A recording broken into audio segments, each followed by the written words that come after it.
Oui, parce que j'ai été formé, mais surtout parce que c'est un peu le club phare dans le championnat de France. C'est le club avec le plus de joueurs, on va dire, extraordinaires. Le club que tout le monde attend, le club qui est champion et beaucoup d'attentes autour de son club avec beaucoup de désillusions. Aussi pour lui. Qu'est-ce que vous changeriez si vous étiez le coach du Paris Saint-Germain? Non, j'ai pas la prétention de penser que je peux être le coach du Paris Saint-Germain. C'est une grosse cylindrée. Le problème ne se situe pas, je pense, qu'au niveau du coach. Il y a plein d'éléments qui sont défaillants dans ce projet, ou en tout cas dans cette saison. En même temps, les attentes sont tellement énormes qu'il est difficile pour tout le monde de bosser sous un titre de champion aujourd'hui passe comme si c'était pas grand-chose, puisque on a annoncé, en tout cas les dirigeants ont annoncé dès le départ que la Champions League était l'objectif. Donc à chaque fois qu'on ne gagnera pas une Champions League, tant qu'une saison sans Champions League, ce sera quasiment une saison, peut-être j'en abuse un peu, mais presque une saison ratée. Donc, là, c'est une saison aussi sans coupe. Sans coupe. Même quand ils gagnaient la coupe et qu'on sortait en huitième de finale ou quart de finale, c'était quasiment une saison ratée. Qu'on disait que les coupes, et que pour un groupe comme ça, avec des tels joueurs, c'était tout à fait normal de gagner le championnat et les coupes. Et on entend souvent, je ne sais pas si c'est le cas, mais que c'est une équipe qui manque d'âme. Et depuis quelques années maintenant, selon vous, peut-être, je sais pas, faire venir des anciens dans ce club-là, un petit peu plus de présence justement de joueurs qui ont porté le maillot du Paris Saint-Germain, ce serait aussi une solution? Dans le management, dans l'organisation, quoi. Dans l'ensemble du club, oui. C'est vrai que dans tous les gros clubs, en tous les cas les clubs qui ont une histoire, il y a souvent, par exemple le dernier en date, Abidal qui est à Barcelone, Nedved à la Juventus, il y a souvent des joueurs comme ça, des joueurs phares ou des joueurs qui ont marqué le club qui sont dans l'organisation, peut-être pour transmettre un message, comme vous disiez, voilà, passer le témoin, un peu l'âme d'un club. Et souvent, Solskjaer qui revient à Manchester United en tant qu'entraîneur, donc il y a souvent ça. Je ne sais pas si c'est seulement ça le problème. Si peut-être aussi, moi j'ai envie de dire, si je peux me permettre, je dis les attentes sont tellement énormes, mais pour ma part, en tout cas de là où je suis, j'ai l'impression qu'on tire aussi un peu trop sur le club et on rajoute de la pression. Je veux dire par là, l'histoire du Paris Saint-Germain, si on voulait en parler. Combien de titres de champion avant l'arrivée des Qataris? Deux titres de champion. Donc est-ce que c'est pas une histoire qui est peut-être un petit peu romancée? Est-ce que l'histoire ne commence pas peut-être aussi, en tous les cas en termes de titres, elle commence avec l'arrivée des Qataris? Après, pour moi, l'arrivée des Qataris, c'est pas parce que je suis au Qatar que je dis ça ou que je connais bien ce pays. Oui, parce que vous avez entraîné des clubs au Qatar. Oui, c'est parce que je me dis que c'est une aubaine. Et des fois, le football, c'est une aubaine de voir arriver des gens comme ça, qui aiment réellement le football, qui aiment réellement Paris, et qui ont fait en sorte de mettre sur la carte de l'Europe un club comme le PSG en attirant des joueurs que même pas dans nos rêves il était possible d'attirer. Et j'ai l'impression qu'il y a une certaine forme d'amnésie et presque même d'ingratitude. Donc que la déception soit là, évidemment, quand on voit une équipe de Manchester United aujourd'hui, je prends un peu le temps pour expliquer un petit peu ça. Cette équipe de Manchester United qui peut-être pas, on a vu qu'elle est sortie tout de suite après, qui n'était pas le Manchester United qu'on connaît, qu'on sort après ça. C'est peut-être frustrant et c'est peut-être... mais il faut quand même relativiser et se dire on n'est pas content, personne ne l'est, comme il a dit le coach, personne n'est content. Mais ça reste un club, une Champions League, ça ne se remporte pas comme ça. Ils ont eu trop, je trouve, cette honnêteté, sincérité de dire on veut gagner la Champions League, vous ramenez la Champions League, et à partir de là, tout le reste, tout ce qu'on gagnera, ce ne sera pas suffisant. Vu la situation très compliquée en Algérie, vous pourriez vous engager dans le futur en politique? Ah non, ma place c'est le sport et le football, mais c'est très lié, le sport et la politique, en tous les cas en Algérie. Nous, ce qu'on souhaite en Algérie, c'est que les choses déjà se font de manière très, très calme, très pacifique, même s'il y a beaucoup de monde. Ça, c'est déjà une chose énorme pour nous. On a déjà connu des situations beaucoup plus délicates. Le changement va se faire. Il est déjà en train de se faire. Et franchement, on tire le chapeau vraiment au peuple algérien parce qu'ils sont en train de réaliser quelque chose d'énorme. On ne peut que souhaiter que ça se passe du mieux possible maintenant. Yves, vous êtes sélectionneur, Djamel, depuis l'été dernier. C'est un poste qui vous était prédestiné, on est d'accord? Ce qu'on me dit souvent, moi, j'étais peut-être pas dans cette... en tout cas... Vous y aviez jamais pensé avant? C'est impossible de ne pas y penser en faisant... Ça fait 10 ans que je suis entraîneur. J'ai entraîné l'équipe nationale du Qatar. Évidemment, j'ai joué en équipe nationale d'Algérie. J'en ai même porté le brassard. Donc, quelque part dans ma tête, mais je trouve que c'est un peu présomptueux parce que c'est pour moi le Graal. Et puis, je suis assez jeune dans la profession. Être de suite sélectionneur, peut-être qu'il fallait... que je me disais, qu'il fallait que je d'abord fasse mes gammes. Et puis voilà, c'est venu tout naturellement. En tout cas, vous avez été adoubé par la star algérienne Lakhdar Belloumi. Et il n'est pas le seul à faire votre éloge. L'ancien sélectionneur des Fennecs, Vahid Halilovic, a lui aussi parlé de vous. Écoutez, regardez. Djamel, il a amené un petit peu de stabilité, un petit peu de cohérence. Il connaît bien l'environnement, il connaît le football algérien, il connaît la mentalité, le joueur, il connaît la mentalité dirigeant, il connaît la mentalité des supporters et tout le monde. Je pense qu'il fait bon boulot et avec qualité individuelle. Il faut maintenant qualité collective parce qu'il y a beaucoup d'individualité. Il faut tout mettre dans le contexte collectif. Il faut former un esprit collectif encore plus fort. Depuis son arrivée, l'équipe nationale est venue sur son propre jeu, sur la discipline, comme je l'ai dit tout à l'heure. Il a mis de l'ordre, quoi. Parce que le problème, c'était des disciplines. Les joueurs de se disputer entre, c'est-à-dire pour avoir un coup franc, pour tirer un coup franc plutôt, un penalty ou même une touche. Là. Donc lui, en tant qu'ancien joueur, c'est un avantage, c'est un acquis. Ancien joueur, il a joué en équipe nationale, donc il sait qu'est-ce que c'est un international, qu'est-ce que c'est les couleurs, c'est très important. Là. C'est fort d'avoir le soutien d'une telle légende. C'est une légende, peut-être pas aussi bien connue en France, mais c'est peut-être le meilleur joueur de l'histoire de l'histoire du football algérien. Vous avez pris la sélection au moment de qualifier l'Algérie pour la CAN 2019 en Égypte. C'est chose faite. Quelles sont vos ambitions pour la compétition? Tout bêtement... Qu'est-ce qui serait déjà super pour vous? Je vais répondre peut-être un peu avec... de manière peut-être pour certains irréaliste. On n'a jamais gagné de Coupe d'Afrique en dehors de notre pays. On en a gagné une en 1990 en Algérie. Et depuis, voilà, nos dernières Coupes d'Afrique, on est sorti au premier tour. Ouais. Mais l'objectif, ça reste quand même de la gagner. On démarre une compétition, on est des compétiteurs, on démarre pour la gagner. Après adviendra ce qu'adviendra, mais en tout cas, on fera tout pour ça. C'est pas une compétition de transition pour la future CAN et puis la Coupe du Monde 2022? C'est ce qu'on me dit souvent. Moi, il n'y a pas de transition. Je travaille à 100% tous les jours pour pouvoir la gagner. Il n'y a pas à attendre. Moi, je trouve ça bien parce qu'il n'y a pas de langue de bois. Et c'est vrai que souvent, il y en a certains qui disent oui, on va essayer de passer les poules, ou on va machin. Non, c'est vrai que quand on joue une compétition, c'est pour la gagner. Donc déjà, ça fait plaisir de voir ça. Après, c'est un groupe à porter. On imagine le Sénégal, évidemment, c'est l'un des favoris de cette compétition. Sénégal est aujourd'hui une des équipes, peut-être pour moi, la plus accomplie en Afrique. Ils ont été en Coupe du Monde. Ça n'a pas manqué de grand-chose de passer au second tour. Ils ont vraiment atteint une certaine maturité. Et évidemment que ce serait une équipe sur laquelle c'est peut-être le favori numéro 1. On n'est pas favori, nous. On n'est pas favori. On est sorti au premier tour de la dernière Coupe d'Afrique. On n'en a jamais gagné à l'extérieur du pays. Donc, mais moi, à la limite, j'aime bien cette position.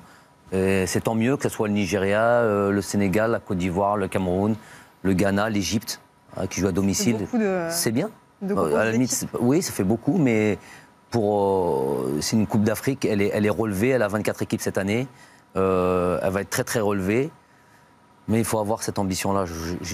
J'estime qu'il faut avoir cette ambition-là. Elle commencera le 21 juin à suivre sur Bein Sport. Quand est-ce que vous allez dévoiler la liste des joueurs qui iront à cette CAN? Déjà, il faut que je la connaisse moi-même. Oh, vous avez une petite idée? Ouais, non, j'ai même une grande idée. Ah, bah super, on va pouvoir en parler.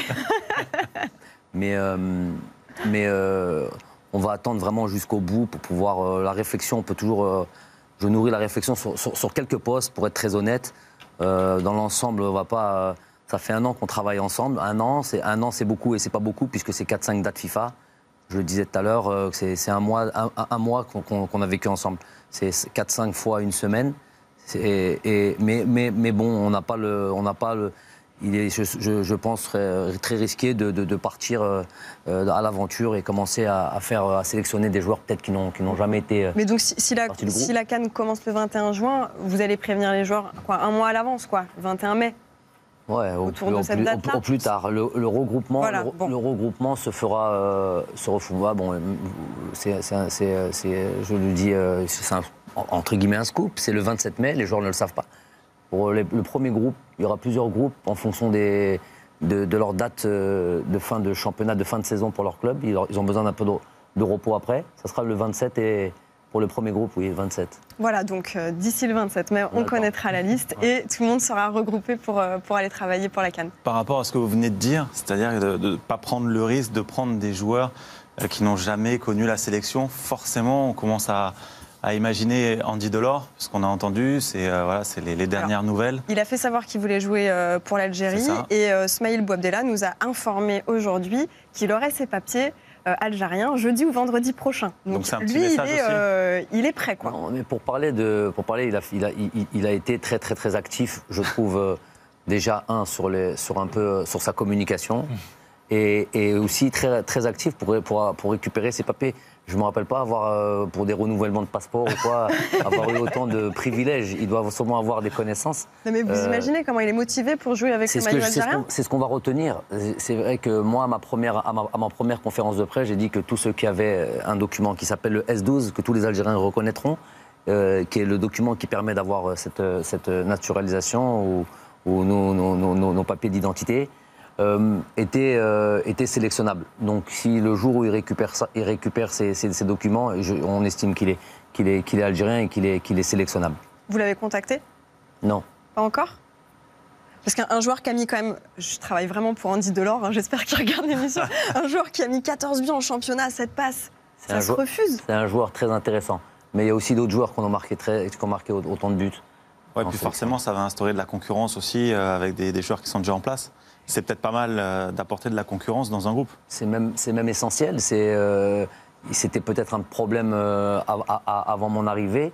Et c'est très important qu'il y ait cette compétition interne au groupe pour pouvoir bousculer un petit peu tout le monde et quelque part se sentir un petit peu en danger. Je trouve que c'est important. Donc on peut l'imaginer débarquer pour bouger un peu les choses. On peut l'imaginer. Un autre joueur attire les convoitises, c'est Oussama Aouar, la pépite lyonnaise qui a le choix entre l'équipe de France et l'équipe d'Algérie. Est-ce que vous vouliez le rencontrer? Est-ce que vous l'avez fait? Je ne l'ai pas rencontré. Vous lui avez parlé donc? Je ne l'ai pas parlé. Vous lui avez envoyé un message? Non, je ne lui ai pas parlé, je n'ai pas parlé à lui, mais je connais sa position, ça c'est sûr.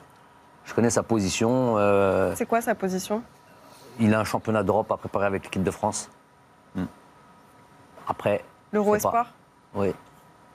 Donc après, on ne sait pas. Il ne sera pas à la CAN là? Non, il ne sera pas à la CAN, non, ça c'est sûr. Ça nous a inspiré un tribunal. Je vous explique comment ça se passe. C'est une question et John va défendre un point de vue, Bertrand un autre point de vue. La question du jour, c'est Oussama Aouar doit-il choisir la sélection algérienne? Oui pour John, non pour Bertrand. John, vous commencez. Ça va être très simple. Oui, pourquoi? Parce que déjà en équipe de France, il y a énormément de concurrence à son poste. C'est pas une concurrence de courte durée, j'ai envie de dire. C'est des joueurs qui vont s'installer sur la durée en équipe de France. Donc essayer de venir les perturber, ça va être assez difficile malgré son talent parce qu'il y a des gens qui sont déjà en place. Deuxièmement, je crois que Didier Deschamps sur les dernières listes a choisi Ndombele, son coéquipier de Lyon. Donc là aussi, il a marqué un coup et c'est une préférence pour un autre. Donc déjà, il part peut-être avec un handicap. Et puis j'ai regardé, il y a une maxime qu'on donne en Algérie. On dit mieux vaut avoir un destin à la Zidane en Algérie plutôt que la carrière d'un Kamel Meriem en équipe de France. Donc c'est méchant pour Kamel, que j'adore absolument. Mais voilà, je trouve ça ironique. En tout cas, je pense que moi, ce sera pour lui le choix du cœur avant tout. Et pas forcément de l'idée de gagner des titres avec telle ou telle sélection. Si vraiment son cœur va pour l'Algérie, il faut qu'il fonce. Bertrand, pourquoi pour vous c'est non? Pour moi, c'est parce que Oussama Aouar, il a un profil quand même hyper polyvalent. Il fait partie d'une génération assez dorée. Alors oui, il ne s'est pas encore imposé en équipe de France, mais il s'est imposé dans son club à l'OL. Il a choisi donc de faire partie de cette aventure avec l'équipe de France Espoir. Jamel Belmadi vient de nous le dire. Donc c'est une suite logique pour lui qui a connu toutes les équipes de France de jeunes, qui connaît avec l'équipe de France Espoir peut-être qui a de beaux jours devant lui et ça lui permettra peut-être d'avoir un destin à la Nabil Fekir qui il y a quelques années a choisi l'équipe de France, a été sacré champion du monde avec l'équipe de France l'année dernière. Zinedine Zidane il y a un peu plus longtemps, alors c'est peut-être pas le même talent mais c'est un jeune joueur. Un joueur il veut jouer. C'est le but. Oui, mais il est jeune, il a 20 ans. Tu laisses parler, toi. Laisse-toi tranquille. Il est jeune, il a 20 ans, c'est sa deuxième saison vraiment au niveau à l'OL. En tout cas, oui, c'est le choix du cœur, mais pour l'instant, le choix, il se laisse le temps de le faire en choisissant d'abord l'équipe de France. Espoir pour commencer. Wissam Ben Yedder, par exemple, est bloqué aujourd'hui. Mais bon. Eh bien, on va regarder ce qu'en ont pensé les internautes. Ça a été très, très serré, Jamel. Les internautes ont eu du mal à se départager. On peut voir les résultats. Il y a 50-50. Je m'étais arrêtée à 52 et 48. Et ben c'est 50-50. Il faut donc faire appel au sélectionneur d'Algérie. Exactement. Alors, dites-nous, Jamel, comment vous allez le convaincre à porter ce maillot algérien? C'est une très bonne question et la réponse, il l'a donnée. C'est un choix que lui doit faire. Si j'ai pas à le convaincre, il a ou l'envie et même pas l'envie, c'est plus que ça, de venir porter les maillots de l'équipe nationale d'Algérie ou non. Tout simplement. Il y a des joueurs qui se sont retrouvés dans cette situation et qui ont choisi. Donc, j'ai même pas à lui expliquer les tenants, les aboutissants de l'équipe nationale d'Algérie. Il les connaît. Il connaît celle aussi de l'équipe de France. Et après, vous avez tout dit sur le plateau. Maintenant, c'est à lui de choisir. Il y a toujours eu beaucoup de débats entre les préférences pour les locaux, les binationaux. Est-ce que vous avez une position là-dessus? La position, c'est que c'est pour moi un faux débat éternel. Je l'ai connu quand j'étais joueur. Donc j'ai commencé à 20 ans en sélection. Donc j'en ai 43, ça fait 23 ans que j'entends les mêmes choses. Donc ça, à la limite, moi, je veux stopper ça. Je veux plus qu'on parle de ça parce que c'est quelque chose qui va pas dans notre sens, qui nous arrange pas, et dans lequel on s'y retrouve pas. Donc moi, j'ai à chaque fois stoppé ce genre de discours. Mais voilà, en Algérie, on aime beaucoup contourner et reparler de ça. C'est un discours populiste pour moi. Eh ben, parlons de quelqu'un d'autre. Alors, Youssef Attal, le Niçois qui brille cette saison, il fait partie de vos plans pour la CAN? Absolument. Il n'y a pas de mystère à avoir. Youssef, il n'y avait pas de question piège, hein? Non, je veux dire, Youssef, c'est presque une... Alors qu'il est très jeune, c'est presque une valeur sûre maintenant de cette équipe nationale. Il vous bluffe dans ce qu'il fait avec Nice? Il me bluffe, oui et non. Oui, comme tout le monde, il est arrivé du championnat algérien, il est parti en Belgique, il a joué 6 mois, il était blessé quasiment pendant 6 mois. Il a connu aussi pas mal de pépins depuis qu'il est à Nice. Et il s'est très vite imposé dans ce championnat qui est quand même difficile, le championnat de France. Dans cette équipe de Nice où il joue avec une polyvalence, ça par contre c'est bluffant. Arriver à être performant à des postes complètement différents. Il a joué à 4-5 positions cette année. Ce qui me pose un petit peu problème, moi, dans mon travail. Mais il ne me bluffe pas parce que je le vois, moi, en sélection. Et c'est un gamin avec beaucoup d'envie, beaucoup de détermination, beaucoup d'enthousiasme. Et finalement, le football, c'est ça. Et du coup, on entend beaucoup parler de lui aussi maintenant, avec le mercato estival qui approche, donc l'Inter, pas mal de clubs qui essayent de l'attirer. Un conseil en tant que sélectionneur peut-être pour lui, est-ce que c'est mieux de rester dans un club comme Nice, familial, pour s'épanouir et se développer, ou alors commencer déjà à aller dans une grosse écurie? Bon, déjà, dans son poste, il le dit lui-même, son poste c'est latéral droit, même s'il a joué milieu excentré côté gauche le week-end dernier, qu'il a mis 3 buts, ou plutôt attaquant côté gauche, ils ont joué dans un 4-3-3, je m'embrouille parce que je vous ai dit, ils ont joué avec beaucoup de systèmes et il a joué dans beaucoup de positions. Lui le dit, et c'est ce que je pense, il a un latéral droit très offensif. Aujourd'hui, si on regarde en Europe un petit peu ce qui se passe, il n'y a pas trop de latéraux. C'est ça. Et peut-être que ce sera à lui de le démontrer. Il est capable, même en étant jeune, il est capable d'aller s'imposer dans une peut-être pas le top écurie, peut-être pas de Barcelone ou la Juve, mais dans un très très bon club et passer un palier. Votre capitaine Riyad Mahrez ne vit pas une saison très facile. Il est souvent assis sur le banc de Manchester City. Est-ce que vous allez tout de même construire l'équipe autour de lui? Je construis l'équipe autour de personne. Je construis une équipe autour d'elle-même. Je ne sais pas si j'ai envie de dire ça. Je comprends. Mais il sera pas. Capitaine À part Messi, je ne vois pas où on peut construire une équipe dans le monde autour d'un joueur. Je pense que c'est un problème de faire ça. Regardez, même Messi en Argentine lors des coupes du Monde. C'est un joueur très important, presque indispensable parfois. Il a démontré toutes les qualités qu'il pouvait avoir et je suis sûr qu'il sera capable de surmonter un petit peu ce qu'il vit depuis 5 matchs. Parce que durant la saison, il est à peu près à 42 matchs. Il a peut-être pas tous démarré, mais il a joué suffisamment en tous les cas pour moi. Peut-être pas assez pour lui. C'est même à la limite pas trop mal pour moi, il ne va pas arriver éreinté. Donc il aura le brassard de capitaine. C'est encore autre chose, ça. Mais il a marqué 11 buts, il a été à hauteur de 11 passes décisives, il le prend bien. C'est le problème, il est peut-être ailleurs, mais lui, il le prend assez bien, il est tranquille, il a un long contrat. Pep Guardiola compte sur lui, sur l'avenir.